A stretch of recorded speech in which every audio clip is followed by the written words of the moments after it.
माताओं आज तो तुम्हारी लग गई बात। जे मूछ वाले तुम्हारे आगे फैल गए आज। जे इधर की टोली जे मूछ धरे बैठी है जानो हमनो, तुम जीत गई हम हार गए।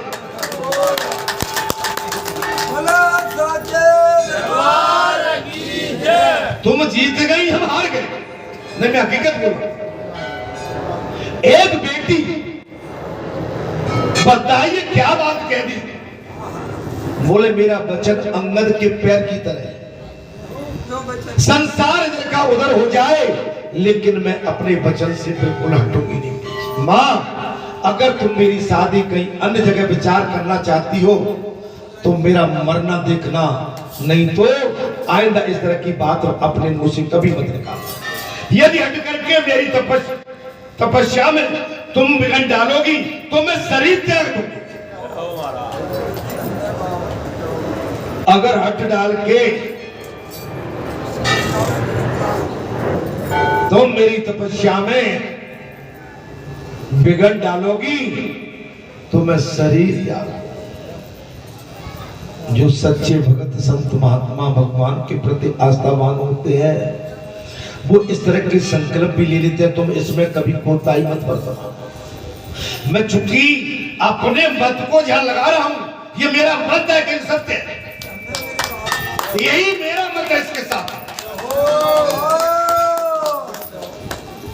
अगर मेरी तपस्या में विघ्न डाला तो मैं शरीर को त्याग सकती हूं। मां बेटी ने साफ कहा, मैं इस बात से सहमत हूं क्योंकि सत्य धर्म से इससे बड़ा कोई नहीं है। अगर मौत इसके लिए अगर आती है तो हम मौत को अपने गले से लगा के उसका स्वागत करते हैं।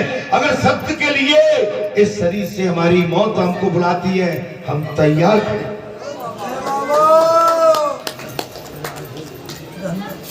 अरे मौत तो तय है।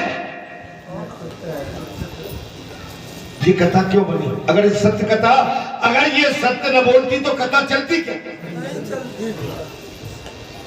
भाई ये कथा क्यों चल रही है? आज मैंने प्रातः काल कथा में बैठते यहीं से चालू किया था। आपने स्वीकार किया कि हमने पूछ लिया का कहां क्यों, कि हमको गांव के होंगे। बात सही कही। मैंने कहां से आए हो बेटा? ये अपने घर से आए। से आए कभी नहीं।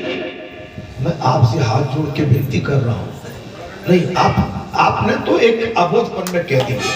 मैं आप पर आक्षेप नहीं लगा रहा हूं, लेकिन इससे हमें सीख मिलती है।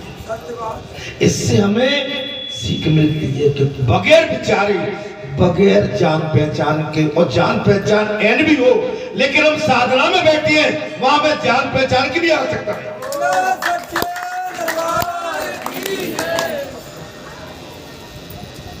अरे महाराज मैं कल यहाँ बैठा था, कल कोई आ गए थे तो कल देख के बड़े गदगद हो गए।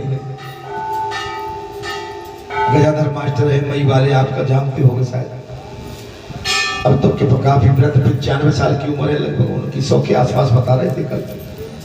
लेकिन चल रहे थे फिर रहे थे, आशीर्वाद बेटा, चल रहे थे फिर रहे थे। तो कल उनसे बहुत देख के गदगद हो गए, बहुत प्रसन्न हो गए। ऐसी बात चलने लगी, यहाँ की सब बातें चल रही थी, कई बातें चल रही। मैंने कहा मास्टर साहब 30 साल हो गई, 3 दशक, कितनी 3 दशक पीछे चले जाओ। तो हमने एक ही बात कही, महाराज लोग तो 3 साल में बहुत कुछ करने लगे थे, 30 साल तो बहुत ऐसे लग रही है 300 साल में नहीं हुआ वो 30 साल में कर दिया। माने जब मैं बोलूंगा तो अतिशयोक्ति हो जाएगी, वो अपने मुंह से कहेंगे। माने कि जो 300 वर्ष में नहीं हो सकता था वो 30 साल। यहाँ पर रिद्धियां सिद्धियां काम कर रही हैं, स्वयं बालाजी की सिद्धियां काम कर रही हैं, और माता भगवती जगत जननी बैठी है तो उनकी रिद्धि सिद्धि स्वयं काम कर रही है। ये तपोभूमि हो चुकी है, सिद्ध भूमि हो चुकी है। आप यहाँ की रज को, मिट्टी को सच्चे मन से अगर आपको चाहना है तो आप उसको मंत्र मान के अपने गले में डाल लो, आपका कल्याण हो जाएगा। मैं आपको वचन देता हूं। लेकिन आपके मन में भ्रम है, इस संसार में कोई इलाज नहीं। ब्रह्म का आप पूरे संसार में पहुंच जाना महाराज, इलाज नहीं मिलेगा। सती को भगवान ने बहुत रोका, शंकर जी ने, लेकिन सती नहीं मानी और साफ कह दिया, देवी हम तो केवल कथा सुनने आए हैं, राम कथा सुनने आए हैं, भगवान के दर्शन करने आए हैं, ऋषियों के दर्शन करने के लिए आए हैं। कैलाश को छोड़ के हमको तर्क कुतर्क में नहीं पड़ना। लेकिन देवी सती नहीं मानी। भगवान ने हार बच के कह दिया, जो तुम्हारी मन अत संदेह हो तो किन जाए परीक्षा। देवी सती, मेरे इष्ट के प्रति तुम्हारे मन में संदेह हो गया है तो जाओ, तुम परीक्षा ले लो। और मैं जिस कार्य के लिए राम कथा सुनने के लिए आया था, मैं अगस्त मुनि आश्रम में इस वृक्ष के नीचे राम कथा सुनता हूं। जाओ जाओ। भगवान शंकर की आज्ञा मिल जाती है और सती वहां से भगवान श्री रघुनाथ की परीक्षा के लिए चली जाती है। और बस चक्कर में पड़ी है कि मैं कैसे जाऊं, कैसे परीक्षा जाऊं। भगवान शंकर ने जाते समय फिर भी समझाया था, महाराज सती एक काम करना, जैसे जाए मोह भ्रम भारी और करियो जो जतन विवेक विचार, विवेक मत खो दे। चली सती से वो आयुष पाई और करो विचार करो। भगवान शंकर की आज्ञा मिल जाती है और सती जो है भगवान श्री राम की परीक्षा लेने के लिए अगस्त मुनि के आश्रम के घने जंगल में विचरण करने लगती है। सती ने सोचा कि इस समय मौका है, भगवान इनके इष्ट राम जिस सीता के लिए रो रहे हैं, मैं योगेश्वरी ठहरी और सीता का स्वरूप धारण करके और घने जंगल में माता सती सीता स्वरूप में प्रकट हो गई। चकित भय ब्रह्म हृदय विशेषा, कई न सकत अचुगत कचुगंभीरा, और प्रभु प्रभाव जानत मत नहीं। लक्ष्मण जी ने जान लिया ये मैया को क्या सूझा है, आज हमारी माता शक्ति स्वरूपा सीता मैया का रूप धारण करके जिक्र करने वाली है। लेकिन भगवान के उस प्रबल प्रभाव को जानते थे लक्ष्मण भैया, कुछ कह नहीं सकते।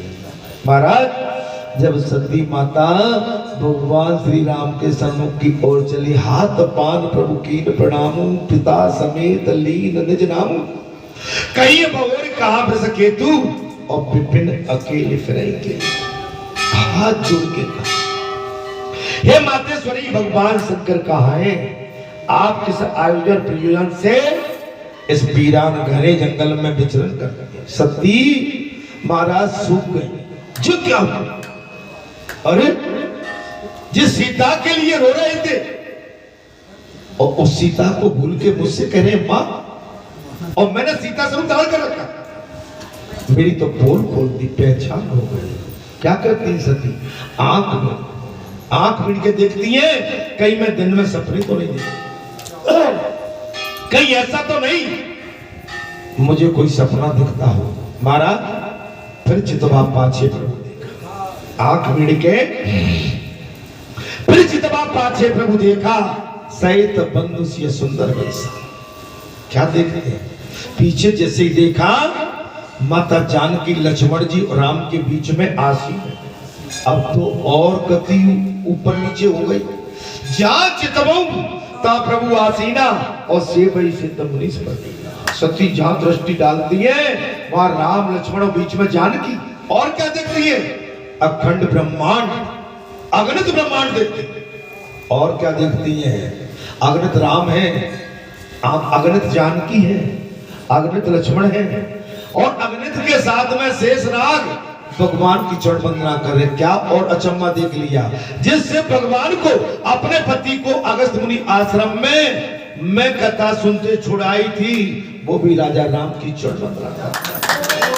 नहीं मानती, कभी कभी हम तुम्हारे पति तुमको बढ़िया बात कहती है कि नहीं कहते, तो अपने पतियों की बात मान जाया कर। अभी देखो मैंने तुम्हारी छाप लगा दी थी, हाँ मैंने कहा ना कि मूछ नहीं है, लेकिन फिर भी मूछ ऊपर हो गई। लेकिन अपने पतियों की बात माना। जो माता अपने पति की बात नहीं मानती, अपने पति से किंतु परंतु और पति का विरोध करती है, और कभी कुभाव रखती हैं और कभी कटु वचन पति से बोलती हैं। पति परमात्मा है, पति आपका ईश्वर है, पति आपके मांग का सिंदूर है, पति आपकी रंग बिरंगी दुनिया है। सच्चे दरबार की जय। अगर आपका पति नहीं है, संसार में कुछ भी नहीं है। यह संसार आपके पति के बगैर विहीन है महाराज, पति बगैर विहीन है, कुछ भी नहीं है। हे माताओं, जब तुम्हारी बात, वैसे तुम ये मूछ वालों से ऊपर हो, हमेशा हमेशा तुम फर्स्ट दर्जे में आती हो, क्योंकि तुम्हारे गर्भ से ही हम जैसे पुत्र जन्म लेते हैं। सच्चे दरबार की जय। तुम अपने जीवन का, मौत का महाराज लाभ हानि न देखकर हम जैसे जीव को पैदा करके बाहर निकालते और 9 महीने तक अपने गर्भ में वजन बांध के और महाराज इसकी रक्षा करती हो। धन्य हो माताओं, धन्य हो। महाराज साहब कह दिया, रत्नावती ने, महाराज रत्नावती ने साहब कहा अब मैं को बात धारण करके तपस्या करूंगा। तपस्या कर ली महाराज। माँ ये तुम्हें जीवन देना चाहती हो तो फिर कभी ऐसी बात मुंह से, माता से ऐसा कहकर रत्नवती ब्राह्मण कन्या से बोली, कल्याणी अब मेरे भेजने से तुम अपने पिता के घर चली जाओ। अब मैं तपस्या कर जा। राजकन्या ने कहा, कल्याणी तुम अपने घर जाओ, अब मैं तपस्या के लिए जा रहा हूं। समझ में आ रही है? जिससे तुम्हारे पिता किसी महात्मा नागर के साथ तुम्हारा विवाह कर देंगे और तुम्हारा विवाह तो किसी नागर ब्राह्मण के साथ हो ही जाएगा। जब मैंने तुम्हारे प्रति जो असत्य या अनुचित वचन कहा उसे मुझे क्षमा कर। हमारा मित्रता तो वही है, सच्ची सहेली मित्रता, दौरानी जेठानी ननद भाभी भाई भाई माने ये मित्र है। ये माने दौरानी जेठानी भी मित्र है, मित्र, लेकिन दौरानी जेठानी में आपस में ईर्ष्या रहती है, एक दूसरे के काट पे खड़ी रहती है। जेठानी कहेगी कि मेरा पल्ला भारी बना रहे और दौरानी कहेगी कि मेरा बना रहे। लड़ाई यही है ना, यही लड़ाई है। दौरानी को छोटा जेठानी चाहेगी और जेठानी को छोटा दौरानी, और उनको छोटा बताने के लिए ये कुछ भी करने को तैयार है महाराज, कुछ भी। मैं अब क्या बताऊं महाराज, आप लोग सब समझदार हैं, सब अपने बड़े पूरे परिवार में रहते हैं, सब समझते हैं। इससे बचो, अगर जो अपने बड़ों का आदर सम्मान, उनके साथ ईर्ष्या करे, उनसे ईर्ष्यानुभाव रखते हैं। अच्छा एक बात बताओ, तो मैं दादरा सुनने में तो बड़ा आनंद आओ, तो मैंने वो बात कही। वैसे तो मुझसे दादाजी कहती, बाबा जी कहती है और मुंह से टोकरा कह दी तो मुझे तो आनंद आओ ना। और जब मेरी बहू बेटी बैठी है, तीनों भारी हंसी होंगी ना, कहते को तो बाबा से टुकड़ा कह दी, हंस रही है तो टुकड़ा ही रहेगा भाई। नहीं टुकड़ा रहेगा, तुम टुकड़ा का कद कैसे ले सकते हो आप? काय भाई टुकैया को कद ले सकते हो क्या? अरे तो तुम थोड़ा तो सोचो मेरे भाई, तुम बड़े कभी जीवन में नहीं हो सकते हो। बड़े के लिए अभी तुम्हारा लंबा सफर है और बड़े बनने के लिए कुछ त्याग करना पड़ते हैं, लेकिन छोटा कभी बड़ा नहीं बन सकता। बड़े हमेशा बड़े रहते। बड़े कैसे रहते महाराज? बड़े हमेशा बड़े रहते। टुकड़ा कही होगी तब तो सुनी होगी हमारा टुकड़ा। अरे तो ऐसे ही सब बात पर टुकड़ा की पे हंसते रहो भाई भाई। घर में कुछ अच्छी मार्गदर्शन करे तब भी हंसो, तो डुकरा की बात में तब कैसे दिलमिला जाते कि डुकरा कछु न कछु सूझी तो बताओ ऐसे काम में हम जिना कर दे। अच्छा माने तुम्हारे अनुसार चल जाए तो डुकरा भलो, और तुम्हारे मन की बात नहीं भाई तो डुकरा भलो।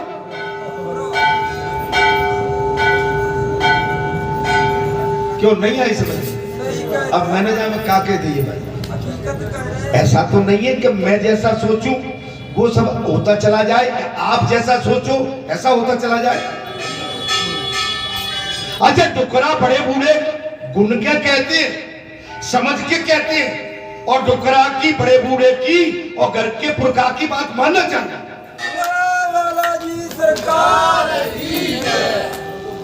और जो अवहेलना करते हैं, भले ही आज बात को परिणाम तुम्हारे सामने नहीं आया, लेकिन 4 दिन बाद आएगा। अब जो बताओ भैया, मैंने रबड़ी हवाल खाई, हवाले तो रबड़ी अंदर से हवाली बोलेगी का? बोलेगी का? मैंने शरबत हवाल पी लो, यही टाइम मैं बैठा हूं कथा कह रहा हूं, हवाल बोलेगा नहीं? 3 घंटे बाद बोले, उसका रिजल्ट 3 घंटे बाद आएगा, लेकिन आएगा क्या? तो मैंने क्या कहा? नहीं मेरी बात को लौटो, आप तो बहुत क्या था हुआ, कोई पच मेरी बात को लौटाएगा। आपने जो भोजन प्राप्त किया, तो भोजन प्राप्त करते ही आपका भोजन पच गया क्या? भोजन पचने में भी 4 घंटे लगते हैं। कितने? मैं आज बहुत बढ़िया बात कह रहा हूं। आप जो भोजन ग्रहण करते हो ना, आपके अंदर 4 घंटे में वो डाइजेस्ट होता है, और आप जो भोजन बनाते हो उस भोजन के अंदर 4 घंटे तक ताजगी रहती है, और बाकी का वो भोजन नहीं रहता, बाकी तो मिट्टी खाते उसके बाद।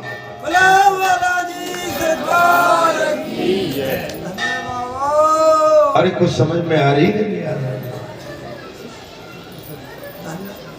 आप अपना कुछ तो सोच समझ के निकाल। जब कोई कह दी कि नहीं भाई अपनी चलाना है तो खूब चलाओ, अपनी चलाने में तुम्हें अच्छा लगता है तो खूब चलाओ, और तुम्हारे चलाने में ही कुछ असफलता और कुछ परेशानियां, कुछ बिगड़ भी आ रहे हैं, लेकिन मानते नहीं है कभी कभी।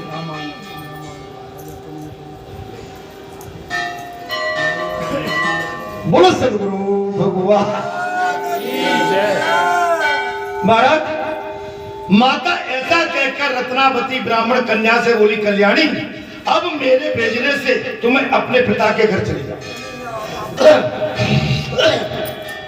जिससे तुम्हारे पिता किसी महात्मा नागर के साथ तुम्हारा विवाह कर देंगे, जिससे तुम्हारे पिता किसी महात्मा नागर के साथ तुम्हारा विवाह कर देंगे। मैंने तुम्हारे प्रति जो असत्य अनुचित वचन कहे उसे क्षमा करना।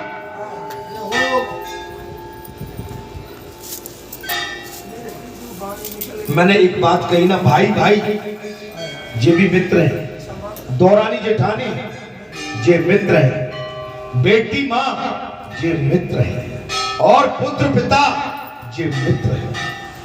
आप अगर इनसे जी चुराओगे, इनसे आप दूरी बनाओगे, तो आप हमेशा दलदल में फंस जाओगे। इनसे ईर्ष्या मत करो, बुआरिकता रखो, ज्यादा नजदीक नहीं, लेकिन एक दूसरे से स्नेह जरूर रखो, सुखद भाव। तुमने भी मुझसे जो कुछ कहा वो सब मैंने क्षमा कर दिया, आपने जो मुझसे कहा वो मैंने सब क्षमा कर दिया। ब्राह्मण कन्या ने कहा, बोले शोभे तुम्हारे संपर्क में रहकर मैंने अपनी कुमार अवस्था व्यतीत कर मेरा पूरा यौवन और मेरा पूरा जवान स्वरूप हे सखी मैंने पूरी निकाला। अब मेरा 16वां वर्ष भी बीत गया, मेरा यौवन पल भी बीत गया महाराज।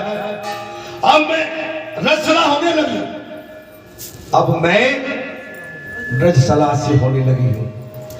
अतः इस मत्ती वाक्य का अर्थ जानने वाला कोई भी नागर ब्राह्मण या मेरे को पाणी ग्रहण नहीं करेगा।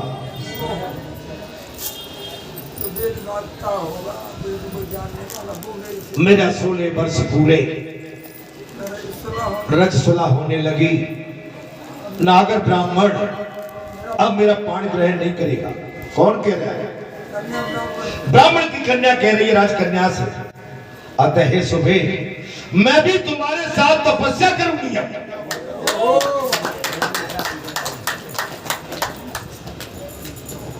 हे सुबे, हे राजकुमारी, मैं भी तुम्हारे साथ अब तपस्या करूंगा। मुझे पिता माता से कोई प्रयोजन नहीं है, मेरा अब माता पिता से लगाव भी नहीं। शांति से बैठे, फिर ले लो शांति से कथा में, शांति से बैठे, कथा का आचरण करें। अब मुझे तुम्हारे साथ तपस्या करूंगी और मुझे पिता माता से कोई प्रयोजन नहीं है, ऐसा निश्चित करके वे दोनों कन्या वहां गई जहां मां मुनि महाराज भर्तज्ञ जी बैठे थे। भर्तज्ञ जी, जहां मां मुनि भर्तज्ञ जी विराजमान थे, उनकी तपस्या के प्रभाव से वो मनुष्य एवं पशु पक्षी भी योनि में पड़े हुए जीवों के मन में भी क्रोध का भाव नहीं देखा जाता था। क्षेत्र में निर्मल हो जाते थे जी, पशु पक्षी क्रोध में शांत। महाराज भर्तज्ञ जी मुनि थे, उनकी तपस्या इतनी प्रवीण थी, इतनी सफल तपस्या थी कि वह पशु पक्षी मनुष्य आपस में बैठकर किसी तरह का क्रोध अनायास द्वेष नहीं करते। आप समझ सकते हो, आपके बालाजी धाम की स्थिति भी वही बनी है। ये क्षेत्र आनंदमय हो गया, क्षेत्र की गाथा गाई जा रही है, क्षेत्र में किसी तरह का भाव नहीं है और किसी तरह का दुराचार और अत्याचार का भाव नहीं है। माने सुगम सरल समर्पित शांति का भाव बालाजी की कृपा से, बालाजी का क्षेत्र संपूर्ण रूप से उन्होंने इसका संकल्प ले रखा है। ये ऊसर में बेल, ऊसर में जो देख लो आंवले का पेड़। हमारी कल अमावस्या थी, सोमवती अमावस्या। कल पूरी सोमवती अमावस्या में केवल 2 माता परिक्रमा करने आई थी तुलसी की, जहां केवल और कोई नहीं। आंवले की परिक्रमा के लिए आंवला कहीं मिलता नहीं है, बालाजी पे बनती नहीं है माता। कल सोमवती अमावस्या थी, तुलसी की परिक्रमा तो आपने सभी ने दी होगी। 2 माताएं आई, एक बहुत दूर गांव की आई और एक बेटी बाजार की आई और तुलसी के पेड़ की परिक्रमा दी। महाराज, अरे आके 10-20 का टोला लेते और मैं ले ली और को नाम आगे गेल कठिन मेरी भैया। अरे सोमवती अमावस्या को आपने हल्के में घर में ही खा लिया होगा, खीर बना ली होगी, पूड़ी बना ली होंगी, और अबे तो होली के गुटेटा गुटेटी धरे होंगे तो बसक रहे होंगे भाई। अरे भाई, पुराने टाइम में तो 2-2 महीना खाते थे, पूरा चैत कटता था। गुजिया से लग पाए, जार के लड़ुआ बढ़िया, मोटे सेव के, गुड़ डाल के, घी डाल के, कनक के मोटे मोटे, ऐसा भूल गई ये तो भाई। है मेरी मैया, कैसे भूल गई तुम सब। अरे चैत नहीं कट जातो, तुम कल आती अमावस्या को लेते, ये बांदर टोल काम कर रहा हो, लडुआ बांध लाते, हम फुर फुर कर खाते जा।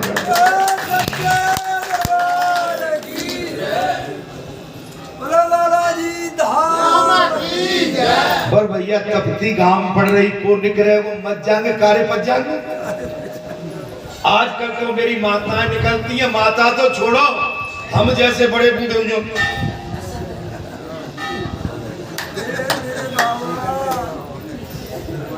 ए भैया, अच्छे भले चेहरा काय को ढांक के जाए जाने बेचारे ने तुम्हारो का बिगाड़ हुआ तो जा चौकटा ढांक ले तो मेरे बाबा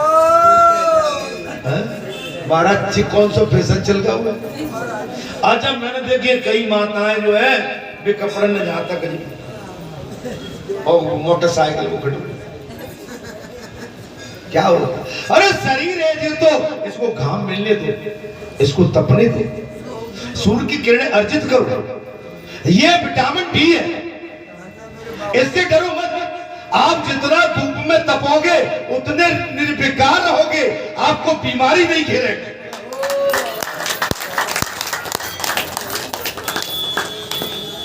और फूल खोलो खोलो जाड़े में छत पे ना बैठ कारी पच जाएंगी सो रजाई ओढ़ के तुम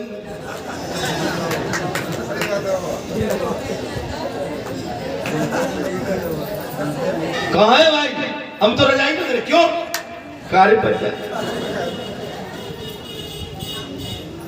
माता बुरा तो नहीं लगा नहीं मैं रहता हूं रजाई में अपनी बात कर अरे राम राम राम राम आप नेचुरलिटी से दूर हो रहे हो अरे जो माने वेदों का भी वेद है सूर्य देवता जो हमारे शरीर के विकार को बीमारी को बाहर कर देता है हम केवल गोरे काले के चक्कर में हम केवल शरीर को ढक के रखते हैं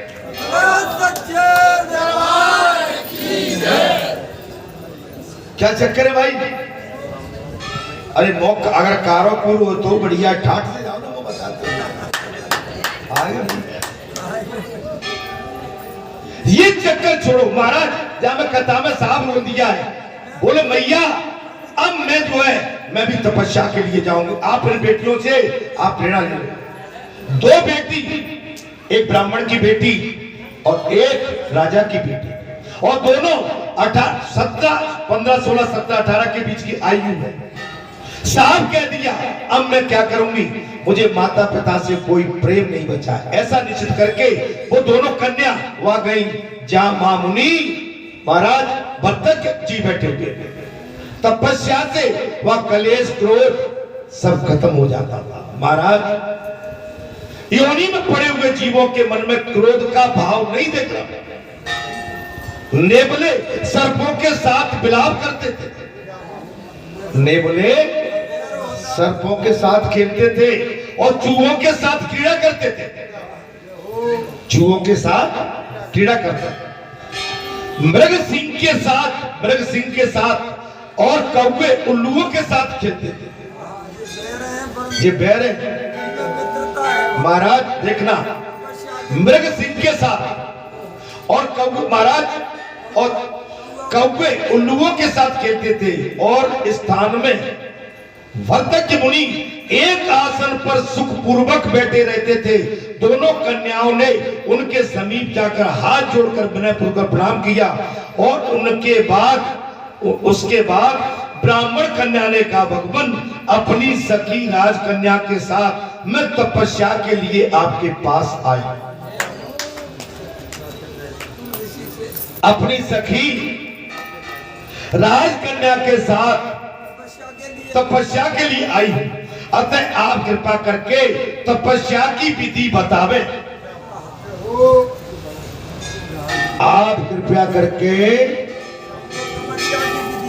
तपस्या की विधि कैसे तपस्या आज तक कभी किसी ने पूछा है क्या लेकिन बाबा तो तुम्हें कथा के माध्यम से बेहतर ही बता दे ऐसे ही सारी विधि बता दे प्रातः काल उठो ठीक है मैंने कई बार बताया 2-3 गिलास 4 गिलास पानी आपकी जो क्षमता हो घूमो फिरिए दिशा मैदान मुंह साफ करो अगर आपको चाय की आदत है तो चाय पीजिए और कम से कम 1 घंटे आप घूमिए मॉर्निंग वॉक 1 घंटे और घूमने में भी महाराज केवल ऐसे नहीं हल्के हल्के कदमों से दौड़िए हल्के कदमों से कैसे कदमों से आप जब हल्के कदमों से दौड़ेंगे तो आपका जो हार्ट है ना ये पंपिंग करेगा क्या करेगा मेरी बात को समझ लीजिए जब आप दौड़ेंगे तो आपका हार्ट गति पकड़ेगा तो इसका ब्लड सर्कुलेशन प्रॉपर उसमें आ जाएगा गति में। और कहीं कोई आपका नर्वस सिस्टम, आपकी मांसपेशियां, आपकी कोई नस यदि ब्लॉक है, तो जब आपका हार्ट पंपिंग करेगा तो वो पंपिंग करने से जब खून का संचालन बढ़ेगा तो वो जहां ब्लॉकेज होंगे वो आप ही आप खत्म हो जाएंगे।